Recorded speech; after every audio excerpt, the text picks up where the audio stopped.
എനിക്കിനി ഒരു പരാതിയില്ല. ഇനി കിട്ടിയില്ലെങ്കിൽ അതെൻ്റെ വിധി. ഞാൻ അങ്ങനെ സമാധാനിക്കും. നമസ്കാരം. മത്സ്യബന്ധനത്തിനിടെ കടലിൽ കാണാതായ ഗൗതം കൃഷ്ണ എന്ന യുവാവിന്റെ അമ്മ ഏതാനും ദിവസങ്ങളായി മാധ്യമങ്ങൾക്ക് മുന്നിൽ പ്രത്യക്ഷപ്പെടാറുണ്ട്, മാധ്യമങ്ങളോട് സംസാരിച്ചിട്ടുണ്ട്. അവരുടെ സംസാരമൊക്കെ നമ്മൾ കേട്ടതുമാണ്. ഏതാനും ദിവസങ്ങൾക്ക് മുൻപ് വരെ അവർ ഗവൺമെന്റിനെതിരെ ശക്തമായിട്ടുള്ള വിമർശനമായിരുന്നു ഉന്നയിച്ചതെങ്കിൽ കഴിഞ്ഞ ദിവസം അവർ ബോധ്യപ്പെട്ടു കഴിഞ്ഞു, അവർ ബോധ്യത്തിലേക്ക് വന്നു കഴിഞ്ഞു. അവർ പറയുകയാണ്, ഒരുപാട് രക്ഷാപ്രവർത്തനങ്ങളൊക്കെ നടത്തി, ആദ്യം എൻ്റെ തെറ്റിദ്ധാരണയായിരുന്നു, ഇപ്പോൾ എല്ലാം എനിക്ക് ബോധ്യമായി വരുന്നുണ്ട്, ഇനിയും എൻ്റെ മകനെ കിട്ടിയില്ലെങ്കിൽ അതിൻ്റെ വിധിയാണെന്ന് കരുതി ഞാൻ സമാധാനിക്കും എന്ന് ബോൾഡായിട്ട് സംസാരിക്കുന്ന ആ അമ്മ. കാരണം 10 ദിവസത്തോളമായി മകനെ കാണാതായിട്ട് ഇപ്പോൾ അവർക്ക് പ്രതീക്ഷ പോലും നഷ്ടപ്പെട്ടിരിക്കുകയാണ്. പക്ഷേ ആ വിധിയെ ഉൾക്കൊള്ളാൻ ഏകദേശം അവർ ഒരുങ്ങിക്കഴിഞ്ഞിരിക്കുന്നു എന്നതാണ് അവരുടെ വാക്കുകളിൽ നിന്ന് നമ്മൾ മനസ്സിലാക്കേണ്ടത്. അവരുടെ വേദന ഉപമിക്കാൻ കഴിയാത്തതാണ്. ആ അമ്മയുടെ വേദന, മകൻ്റെ ശവശരീരം പോലും ഒന്ന് കാണാൻ കഴിയാത്ത അവസ്ഥയെന്ന് പറയുമ്പോൾ എത്രത്തോളം ദുഃഖമുള്ള ഒരു അവസ്ഥയാണത്. അപ്പോൾ അതൊക്കെ വേണം നമ്മളൊന്ന് ചിന്തിക്കാൻ. അവരുടെ സംസാരത്തിന് താഴെ വന്ന് എഴുതിയിരിക്കുന്ന കമൻറ്റുകൾ അത്രയും അവരുടെ മേക്കപ്പിനെ കുറിച്ചാണ്.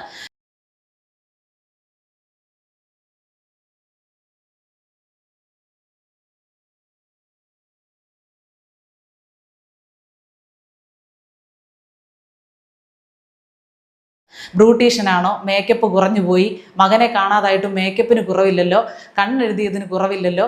ഒരാൾ ചോദിക്കുകയാണ്, ആ മകനെ നിങ്ങൾ എന്തെങ്കിലും ചെയ്തതായിരിക്കും എന്നിട്ട് ഡ്രാമ കാണിക്കുകയാണെന്ന്. അത്രത്തോളം ക്രൂരമായിട്ടുള്ള കമൻറ്റുകൾ പോലും വരുന്നുണ്ട്. എന്തിനാണ് അത്രത്തോളം ക്രൂരത കാണിക്കുന്നത്? നമുക്ക് സഹിക്കാൻ കഴിയാത്ത വേദനയാണ് അവരിപ്പോൾ സഹിച്ചുകൊണ്ടിരിക്കുന്നത്. എന്നിട്ടും വീണ്ടും അവരെ കുറ്റപ്പെടുത്തുന്നത് എന്തിനാണ്? തീർത്തും അവരുടെ വ്യക്തിപരമായിട്ടുള്ള കാര്യമാണ്. മഹാദുരന്തങ്ങളിലൊക്കെ പെട്ട ആളുകളുടെ വീടുകളിൽ ചെല്ലുമ്പോൾ ചിലയിടങ്ങളിൽ ചിലർ നന്നായിട്ട് ഡ്രസ്സൊക്കെ ചെയ്തിരിക്കും, ചിലർ അതിലൊന്നും ശ്രദ്ധിക്കുകയില്ല, ചിലർ എപ്പോഴും നല്ല പ്രസൻറ്റബിൾ ആയിരിക്കും, ചിലർ ബോൾഡായിട്ട് കാര്യങ്ങൾ സംസാരിക്കും, ചിലർക്കൊന്നും സംസാരിക്കാൻ കഴിഞ്ഞെന്ന് വരില്ല. ഇതൊക്കെ ആപേക്ഷികമാണ്, ഓരോ വ്യക്തികളുടെയും കപ്പാസിറ്റി അനുസരിച്ചിരിക്കും. ചിലർ വളരെ ബോൾഡായിട്ട് കാര്യങ്ങളെ സമീപിക്കാൻ പ്രാപ്തിയുള്ള ആളുകളാണ്. അവരിൽ ഒരാളായിട്ട് ആ അമ്മയെ കണ്ടാൽ തീരാവുന്ന പ്രശ്നമല്ലേ ഉള്ളൂ. തിരച്ചിൽ മതിയാക്കുന്നു ഞാൻ തന്നെ പറയും. കാരണം എനിക്ക് മറ്റൊരാളെ നമ്മുടെ ആവശ്യത്തിന് വേണ്ടിയിട്ട് ബുദ്ധിമുട്ടിക്കുന്നതും ഇഷ്ടമില്ലാത്ത ഒരാളാണ്. നമുക്ക് ശരിയാണ്, നമുക്ക് ആദ്യം തോന്നാം, ഇഷോ ഇങ്ങനെ ഇരുന്ന് സംസാരിക്കാൻ എങ്ങനെ കഴിയുന്നു, ഒരമ്മയാണോ ഇരുന്ന് സംസാരിക്കുന്നത്, അവർക്ക് വിഷമമൊന്നും തോന്നുന്നില്ലല്ലോ. പക്ഷേ ഏതാനും ദിവസങ്ങൾക്ക് മുമ്പ് അവർ പൊട്ടിത്തെറിക്കുന്നത് കണ്ടു, പൊട്ടിത്തകരുന്നത് കണ്ടു, എനിക്ക് ഭ്രാന്ത് പിടിക്കുന്നു എന്ന് പറഞ്ഞ് അവർ പോലീസ് സ്റ്റേഷന് മുന്നിൽ കിടന്ന് മാധ്യമങ്ങൾക്ക് മുന്നിൽ നിന്ന് അലറുന്നത് കണ്ടു, കൂവി വിളിക്കുന്നത് കേട്ടു. പിന്നെ കഴിഞ്ഞ ദിവസം ഞാൻ കണ്ടതാണ്, അമൃത TV-ക്ക് കൊടുത്ത ഒരു ബൈറ്റിൽ അവർ പൊട്ടിക്കരയുകയാണ്.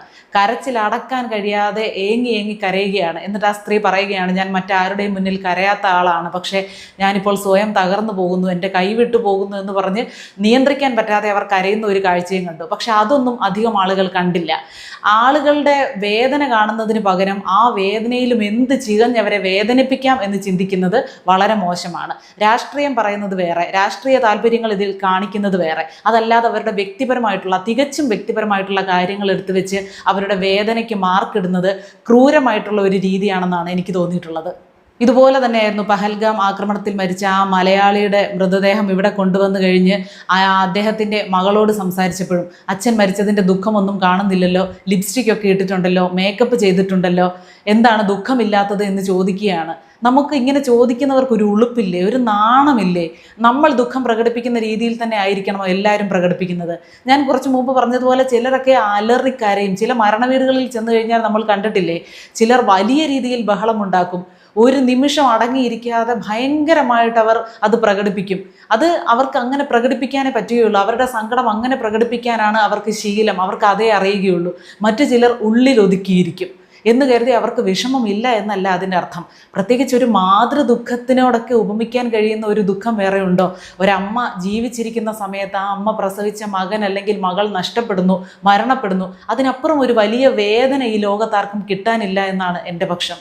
അങ്ങനെ ഇരിക്കുന്ന ഒരു വേളയിലും അവരെ ആശ്വസിപ്പിക്കുന്നതിന് പകരം, അല്ല ഒരുപക്ഷെ ആ മൃതദേഹമെങ്കിലും നിങ്ങൾക്ക് കിട്ടുമായിരിക്കാം എന്ന ഒരു പ്രതീക്ഷ പങ്കുവയ്ക്കുകയല്ല ചെയ്യുന്നത്, അവരെ വീണ്ടും കുത്തി വേദനിപ്പിക്കുകയാണ്. അവരിനി അഥവാ ഇപ്പോൾ കണ്ണെഴുതുന്നു എന്നൊക്കെ പറയുന്നു. ചിലർക്ക് കണ്ണെഴുതി ശീലിച്ചവർക്ക് കണ്ണെഴുതിയില്ലെങ്കിൽ അത് ശാരീരികമായിട്ടുള്ള പല ബുദ്ധിമുട്ടുകളും കൂടി ഉണ്ടാക്കിയേക്കാം. അതിന് ഏറ്റവും മികച്ച ഉദാഹരണമാണ് ഞാൻ. എല്ലാ ദിവസവും കണ്ണെഴുതുന്ന ആളാണ് ഞാൻ. ഒരു ദിവസം കണ്ണെഴുതിയില്ലെങ്കിൽ കണ്ണ് വല്ലാതെ ചൊറിഞ്ഞ് ചുവന്ന് കണ്ണൊക്കെ വീങ്ങി വരും, വീർത്ത് വരും. അത് ശീലിച്ചവർക്കുള്ള ഒരു പ്രശ്നമാണ്. അതായിരിക്കാം ഒരുപക്ഷെ അവരുടെ പ്രശ്നം. അല്ലെങ്കിൽ അവർ പ്രസൻറ്റബിൾ ആയിട്ട് എല്ലായിടത്തും നിന്ന് ശീലിച്ച ആളായിരിക്കും. അത്രത്തോളം ബോൾഡായിരിക്കും അവർക്ക് പറയാനുള്ള കാര്യങ്ങൾ പറയാൻ അവർ മാത്രമേ ഉള്ളൂ. അവരുടെ ഭർത്താവിനെയും അച്ഛനെയും ഒക്കെ അറിഞ്ഞത് പ്രകാരം അവർക്ക് നഷ്ടപ്പെട്ടിരിക്കുകയാണ്. അവർക്ക് വേണ്ടി സംസാരിക്കാൻ അവരേ ഉള്ളൂ. അപ്പോൾ അവർ കാര്യം പറയുകയാണ്. എന്താണെങ്കിലും അവർക്ക് കാര്യങ്ങൾ ബോധ്യമായി. ഇനി എൻ്റെ മകനെ കിട്ടിയില്ലെങ്കിൽ അതിൻ്റെ വിധി എന്ന രീതിയിലേക്ക് അവർ പോകുമ്പോൾ എത്രത്തോളം ധീരമായിട്ട് അവർക്ക് തൻ്റെ അവസ്ഥയെ സമീപിക്കാൻ സാധിക്കുന്നു എന്നതോർത്ത് നമ്മളൊരു സല്യൂട്ട് കൊടുക്കണം. എല്ലാവരും വേദനകൾ വരുമ്പോൾ തളർന്നു വീഴണമെന്ന് നമ്മൾ ശഠിക്കുന്നത് എന്തുകൊണ്ടാണ്?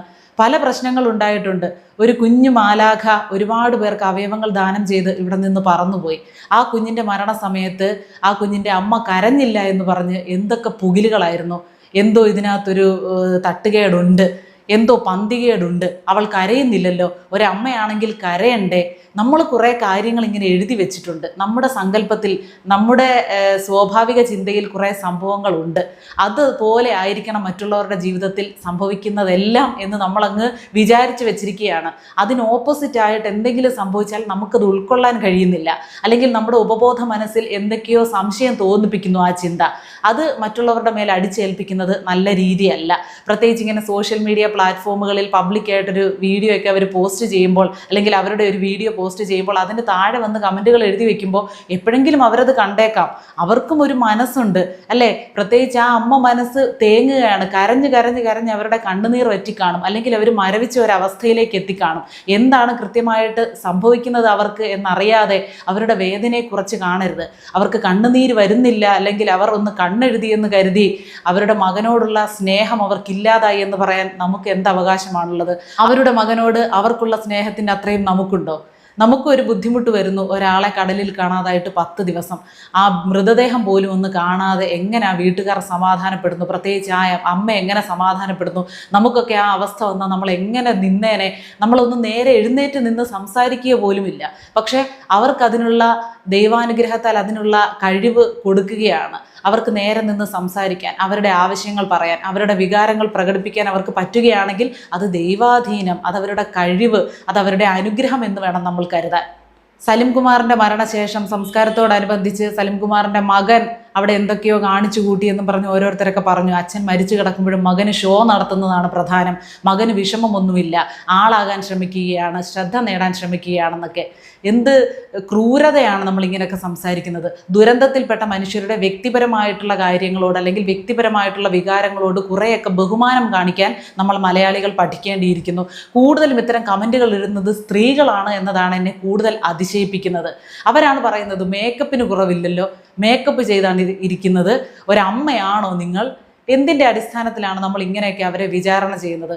നമുക്കതിനൊന്നുമുള്ള അവകാശമില്ല, യോഗ്യതയില്ല. അവർ അനുഭവിക്കുന്ന ദുഃഖം അവർക്ക് മാത്രമേ അറിയാവുള്ളൂ.